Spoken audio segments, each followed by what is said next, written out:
الحمد لله الذي خلق فسوى والذي قدر فهدى وهو يهدي من يشاء بفضله ويضل من يشاء بعدله وحكمته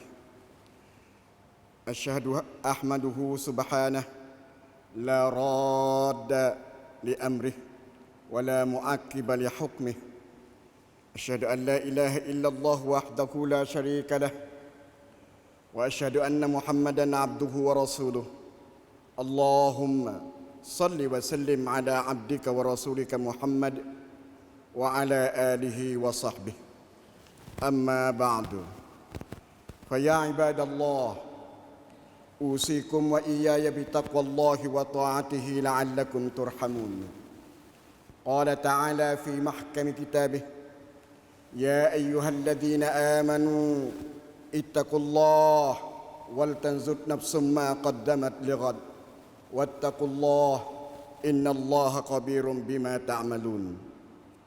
Sama-samalah kita bertakwa kepada Allah dengan ketakwaan sahajalah hidup kita terselamat dan berjaya. Sama ada hidup di dunia ini maupun juga hidup di akhirat nanti. Kaum muslimin sidang Jumaat sekalian, selain daripada mimbar khutbah kita pada hari ini menyeru supaya kita bertakwa kepada Allah, mimbar ini pula ingin menyeru dan mengajak kaum muslimin dan muslimat sekalian, marilah kita sama-sama mengenal diri kita sendiri. Kerana dengan mengenal diri kita itulah, dengan kita mengenalkan diri sendiri itu adalah perkara utama bagi kita mengenal Allah, dan satu jalan pengenalan yang bertujuan mengenal sesuatu itu dalam arti kata yang sebenarnya. Siapa manusia itu? Siapa yang menjadikannya? Dan siapa pula menciptakan semua yang ada di alam dunia ini?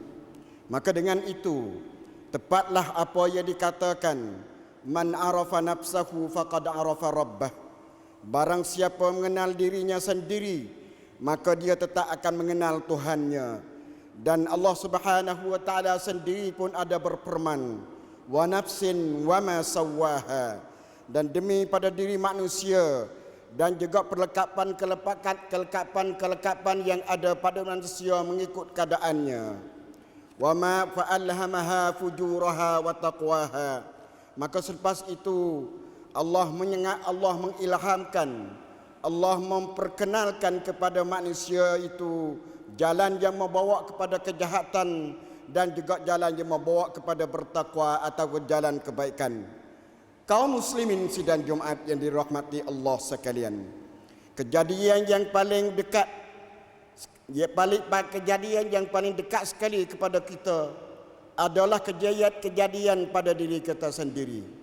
Sesiapa meneliti dirinya, maka dia akan melihat atau nampak berbagai-bagai bukti dan tanda yang jelas membawa mengenalinya alam-alam yang lain, baik yang dapat dilihat ataupun dapat dipikir sahaja.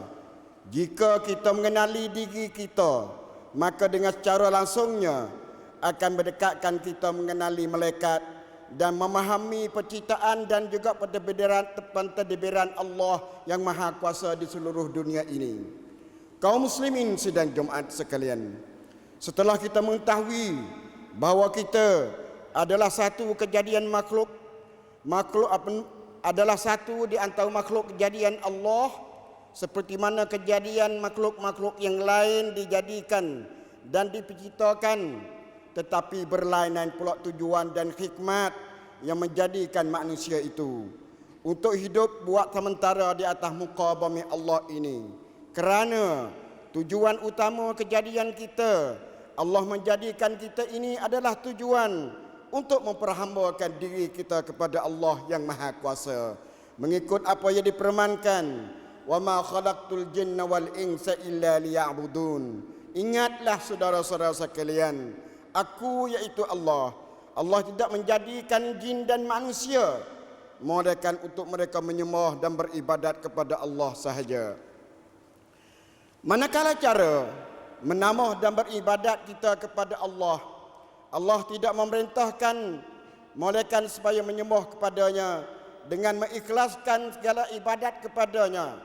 Lagi pula tetap teguh di atas tauhid, mengasahkan Allah, mengasahkan Allah, mengasahkan Allah, mengikut apa yang dipermankan. Wa ma umiru illa liya'budullaha mukhlishina lahuddin hunafa. Mereka tidak diperintahkan untuk merijakan amal ibadat, melainkan supaya menyembah Allah dengan mengikhlaskan ibadat kepada Allah. Lagi pula tetap teguh di atas tauhid dengan mengasahkan Allah Subhanahu wa taala saja. Saudara, setelah kita mengetahui dan mengenali diri kita bahawa kita ini adalah satu di antara makhluk kejadian Allah, dan Allah menjadikan kita ini di atas tujuan semata-mata untuk beribadat kepadanya, maka hendaklah kita berjaga-jaga. Kita berjaga-jaga supaya amal ibadat yang kita kerjakan tidak tergelomok dengan benda-benda yang boleh merosakkan. Kerana pada akhirnya benda yang merosakkan itu akhirnya buruk padanya. Kerana Allah Subhanahu wa taala pernah melarang orang-orang yang dikasihi oleh Allah dengan firman-Nya, ya ayyuhalladzina amanu atti'ullaha wa atti'ur rasul wa la tubtilu a'malakum. Wahai orang-orang yang beriman, dan juga taatlah kamu kepada Allah dan taatlah kamu kepada Rasul, dan jangan sekali-kali kamu merosakkan amalan kamu. Allah berfirman lagi, wala talbisul haqqa bil batili wa taktumul haqqa wa antum ta'lamun. Janganlah kamu campur adukkan benda yang benar dengan benda yang salah, dan kamu sembunyikan benda benar itu pula padahal kamu mengetahui apa yang akan terjadi pada penghujungan akhirnya. Dalam melaksanakan atau melakukan sesuatu pekerjaan dan amal ibadat yang telah disyariatkan oleh Allah kepada kita, hendaklah kita lakukan dengan tulus ikhlas, hanya semata-mata kerana Allah. Dan Allah telah tuntut supaya kita ikhlas dalam setiap amalan dan kerjaan kita, demi kebaikan diri kita sendiri, sama ada kebaikan untuk di dunia dan juga kebaikan untuk hidup di akhirat nanti. Bagi menguatkan dan menambahkan keikhlasan kita dalam melaksanakan atau melakukan amal ibadat, cuba kita sama menyaksi dan merenungkan ayat Al-Quran mengenainya. Di antaranya ayat yang berbunyi, fa'budillaha mukhlishan lahuddin. Hendaklah kamu menyembah Allah dengan mengikhlaskan kepada Allah segala ibadat dan bawaan-bawaan kamu. Kerana apakah Allah perintah sedemikian? Menyuruh ibadat supaya ikhlas kepada Allah kerana apa? Allah sendiri menjawab bagaimana firman-Nya, ala lillahi dinul khalis. Ketahuilah, hanya bagi Allah sajalah agama yang tulen, agama sejati dan agama yang asal.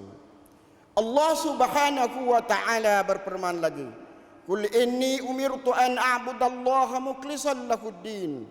Katakanlah wahai Muhammad kepada umatmu, kepada mereka yang beriman kepada kamu, sesungguhnya aku ini, yaitu Nabi Muhammad, aku diperintahkan supaya menyembah Allah dan mengikhlaskan segala ibadat kepadanya.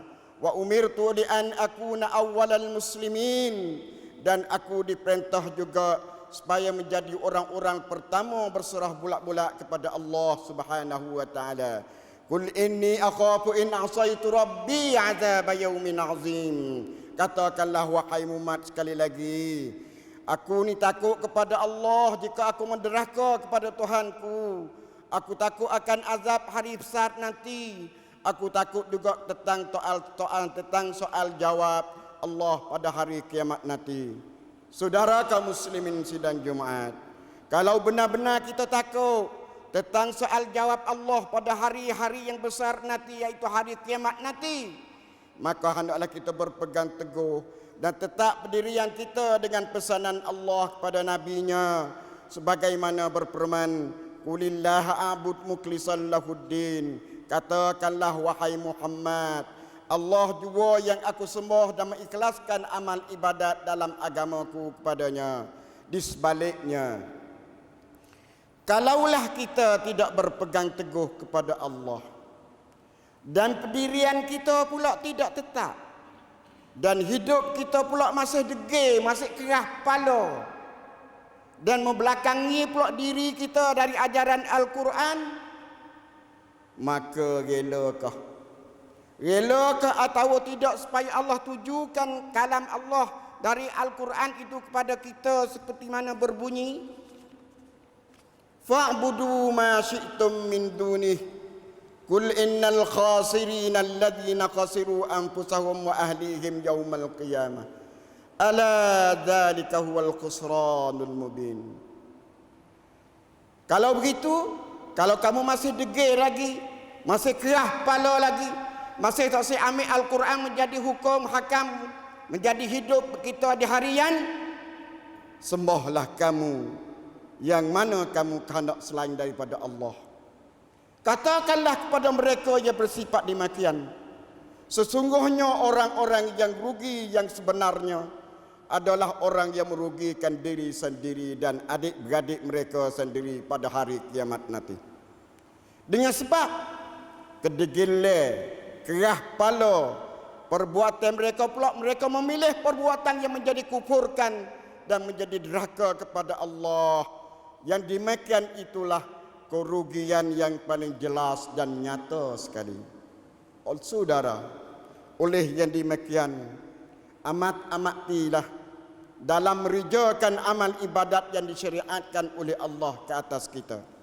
Mudah-mudahan dengan keamatian kita yang sentiasa ada pada kita itulah, maka segala amal ibadat yang kita lakukan itu tergolonglah ke dalam golongan yang dipermankan oleh Allah Subhanahu wa taala sebagaimana berbunyi, innani hadani rabbi ila siratim mustaqim dinan qiyaman millata ibrahim hanifa wa ma kana minal musyrikin. Sesungguhnya aku telah beri petunjuk hidayah oleh Allah kepada aku kepada jalan yang betul, jalan yang lurus, kepada agama yang tetap, yaitu agama Nabi Ibrahim alaihi salam. Dan Nabi Ibrahim tidaklah daripada orang-orang musyrik. Saudara kaum muslimin sekalian, satu perkara yang perlu juga diambil tahu oleh kita orang Islam semua, bahawa setiap amal ibadat yang kita pasti kita lakukan, tak dapat tidak pasti kena ada dengan niat. Dengan kerana ini Nabi kita sallallahu alaihi wasallam bersabda, innamal a'malu binniyat wa innama likulli imri'in ma nawa. Sesungguhnya segala amal itu mestilah dengan niat, dan sesungguhnya bagi tiap-tiap seorang itu nurut apa yang dia niat.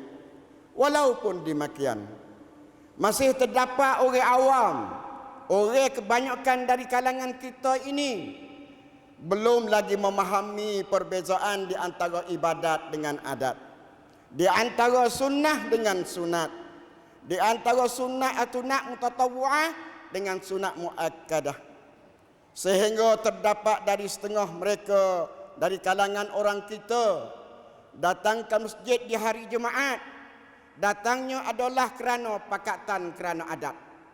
Dia mau ajak kita pun datang bersama. Hasil daripada itulah mereka tidak tahu apakah dia gatik di antara perkara-perkara yang perlu diadakan, yang perlu dikerjakan sebelum mereka datang ke masjid untuk bersolat Jumaat. Tak kira pada pakaian, tak kira pada persediaan pada tubuh badan, tak kira juga pada pakaian-pakaian yang akan dipakaikan untuk beribadat di rumah Allah seperti hari Jumaat ini. Itulah dia di segi kebersihan baru. Dan apa pula nak kata? Dan apa pula nak kata kepada perkara-perkara yang disunatkan sebelum datang ke masjid? Dan apa kalau kita sampai ke masjid, langkah kaki naik ke tangga masjid, apa gatik di antara doa patut kita ucapkan? Masuk ke dalam masjid pula, apakah dia amal yang patut dilakukan? Bukanlah terus duduk bersela. ataupun berpaling kiri ke kanan. Lihat di mana kau tepat atau mana kau bucu adanya kawe-kawe supaya boleh berkecek bersimang dan bercekak sementara menunggu untuk bila be, menunggu untuk khotik naik datang bemba baca khutbah. Padahal perkara itu Nabi kita ada bersabda, pernah beri bersabda sebagai peringatan kepada kita bersama. Nabi bersabda dengan katanya, dakhala rajulun yaumal jum'ah wan nabiyyu sallallahu alaihi wasallam yaktub faqal sallaita qala la qal qum fasalli rak'atain. Seorang lelaki memasuk ke dalam masjid pada hari Jumaat, dan Nabi tengah-tengah berkhutbah pada dia masuk masjid itu. Maka baginda menegur seorang itu dengan katanya, hei seorang lelaki, adakah kamu semayang 2 rakaat? Sudahkah kamu semayang 2 rakaat? Maka lelaki itu menjawab, belum, tidak lagi.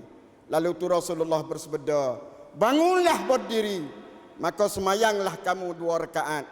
Berarti semayanglah 2 rakaat dulu, 2 rakaat tahiyatul masjid, sebagai memberi penghormatan kepada rumah Allah yang Allah Subhanahu wa taala terima ini. Itulah dia yang paling baik dan yang paling dikehendaki oleh ajaran agama kita terhadap orang-orang yang datang ke masjid pada hari Jumaat untuk beribadat kerana Allah Subhanahu wa taala. Dan sementara Bilal melaun azan, Tok Khotik belum naik ke atas bemba.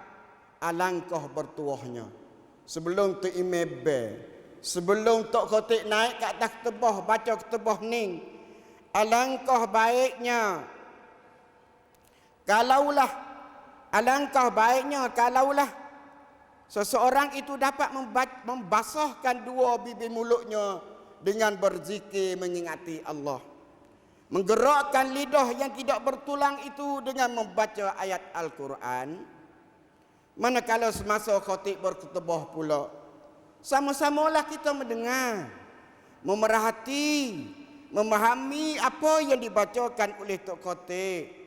Paling kurangnya yang kita faham itu boleh dijadikan iktibar dan pengajaran bersama.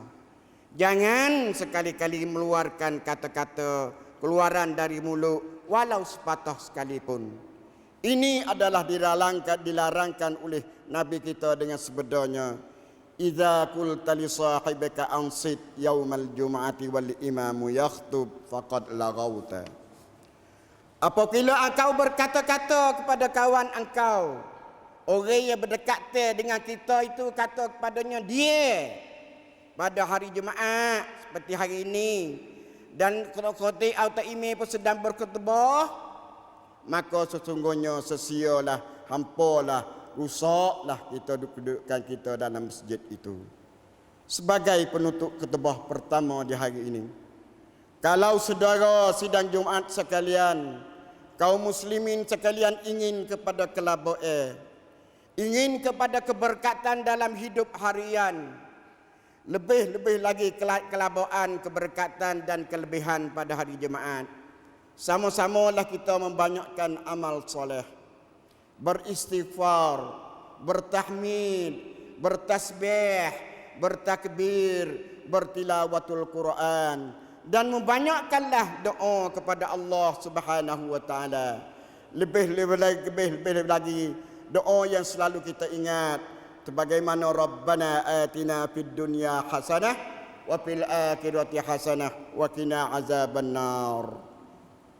Mudah-mudahan dengan amal yang baik yang kita selalu dan sentiasa amalkan itu, Allah Subhanahu wa taala memeliharakan umur kita, memudahkan rezeki kita, memberi pula dengan apa yang kita milik, memberkati pula dengan apa yang kita miliki, dan membahagiakan kedudukan serta menyelamatkan hidup harian kita dan ahli kita sekalian. พี่น้องทั้งหลาย supaya hidup kita nak baik, jong ปฏิบัติศาสนกิจของเรา พระเอกองค์อัลลอฮ์ ซุบฮานะฮู วะ ตะอาลาเพียงองค์เดียวเท่านั้นและมิให้ตั้งสิ่งหนึ่งสิ่งใดขึ้นเป็นภาคีกับพระองค์อัลลอฮ์ ซุบฮานะฮู วะ ตะอาลาอะอูซุบิลลาฮิมินัชชัยฏอนิรเราะญีมบิสมิลลาฮิรเราะห์มานิรเราะฮีมร็อบบานาอาตินามินละดุนกะเราะห์มะฮ์วะฮัยยิลนามินอัมรินาราชาดา wahai Tuhan kami, kurniakanlah wahai Tuhan kami kepada kami rahmat di sisimu dan berilah kemudahan serta pimpinkanlah kami untuk keselamatan agama kami ya rabbal alamin. Nafa'anillah wa iyyakum bihadihi kitabih.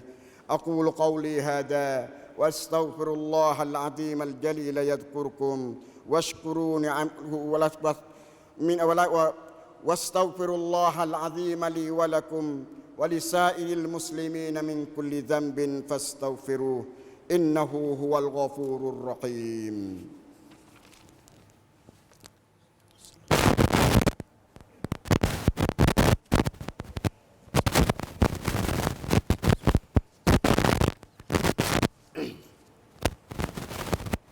Alhamdulillahilladzi yahkumu baina ibadihi bil qisti wa huwa khairul hakimin. Ashhadu an la ilaha illallah wahdahu la syarika lah wa ashhadu anna Muhammadan abduhu wa rasuluhul basyirun nadhir was sirajil munir. Allahumma salli wa sallim ala abdika wa rasulika Muhammad wa ala alihi wa sahbihi wa sallama tasliman katsira. Saudara kaum muslimin sekalian, dua perkara yang selalu ada pada orang-orang yang mengerjakan amal ibadat yang disyariatkan oleh Allah ke atas kita itu, iaitu pertama al-khauf, takut, ketakutan, kebimbangan, takut bahawa amal yang telah dikerjakan oleh kita semenjak daripada muda sampai tua ditolak dan tidak diterima oleh Allah Subhanahu wa taala. Itu perkara kita takut. Dua, ar-raja, harapan. Wang tidak dairap. Harapan apa yang harapkan dari amal ibadat yang telah kerjakan ataupun yang akan dikerjakan nanti ada kira di sisi Allah Ar-Rahmanir Rahim. Allah yang amat pemurah, lagi pula amat mengasihani. Oleh itu, berwaspadalah, berhati-hatilah dalam melaksanakan amal ibadat yang disyariatkan oleh Allah ke atas kita. Dengan cara fa'budillaha mukhlishan lahuddin. Maka hendaklah kita sama-sama menyembahkan Allah dan beribadat kepada Allah dengan mengikhlaskan kepadanya segala ibadat yang kita buat dan apa yang kita bawa nak berjumpa dengan Allah nanti. Kaum muslimin sidang Jumaat, kita dikehendaki benar-benar supaya dijadikan satu umat yang mempunyai kekuatan dalam melaksanakan taat setia kepada Allah dan Rasulnya, dan tidak ketinggalan juga cinta kitanya kepada Rasulnya. Oleh yang demikian, marilah kita sama-sama mencintai Nabi kita dengan membanyakkan berselawat ke atasnya dan bersejahteraan kepadanya dengan salam kepadanya, kerana Allah dan para malaikat sentiasa berselawat ke atasnya sebagaimana Allah berfirman, innallaha wa malaikatahu yusalluna 'alan nabi ya ayyuhalladzina amanu sallu 'alaihi wa sallimu taslima. Allahumma salli 'ala Muhammad wa 'ala ali Muhammad kama sallaita 'ala Ibrahim wa 'ala ali Ibrahim wa barik 'ala Muhammad wa 'ala ali Muhammad kama barakta 'ala Ibrahim wa 'ala ali Ibrahim innaka Hamidum Majid. Wardallahumma an khulafa'i nabiyyikal arba'ah wa an baqiyatis sahabatil qarabati wal qarabati ajma'in. Allahumma ighfir lil muslimina wal muslimat wal mu'minina wal mu'minat al ahya'i minhum wal amwat اللهم أعز الإسلام والمسلمين وأذل الشرك والمشركين ودمر أعداء الدين لا سيما الكفار والمستعمرين اللهم عافنا من كل بلاء الدنيا وعذاب الآخرة يا الله يا Tuhan, sucikan kami dengan mengurniakan akhlak yang tinggi yang selalu mengingati kepada negeri akhirat. Dan jadikanlah kami, wahai Allah, dari golongan orang-orang yang berpilihan yang sebaik-baiknya. Dan jadikanlah kami dari golongan orang-orang yang mempunyai usaha yang berjasa dan berilmu yang manfaat, lagi pula berpedah. Seperti juga wawasan-wawasan yang tinggi. Rabbana ansurna 'alal qaumil mufsidin. Rabbana ansurna 'alal qaumil mufsidin. Rabbana ansurna 'alal qaumil mufsidin. Ya Allah, ya Tuhan kami, tolonglah kami dengan menyempurnakan azab ke atas orang-orang yang berbuat kerosakan. Tolonglah kami dengan menyempurnakan azab ke atas orang-orang yang buat kerosakan. Tolonglah ya Allah kepada kami dengan kamu menyempurnakan azab ke atas kaum yang berbuat kerosakan. Asa Rabbuna an yahdiyana sawa'is sabil. Mudah-mudahan Tuhan kami memimpin kami ke jalan yang betul. Allahumma man aradal muslimina bisu'in fa ashghilhu fi nafsihi waqfina 'an i'tada 'alaina min jami'i khalqillah. Rabbana atina fid dunya hasanah wa fil akhirati hasanah wa qina 'adzaban nar. Ibadallah, innallaha ya'muru bil 'adli wal ihsan وإيتاء ذي القربى وينهى عن الفحشاء والمنكر والبغي يعظكم لعلكم تذكرون فاذكروا الله الجليل يذكركم واشكروه على نعمه يزدكم واسألوه من فضله يعطكم ولذكر الله أكبر والله يعلم ما تصنعون. أقم الصلاة.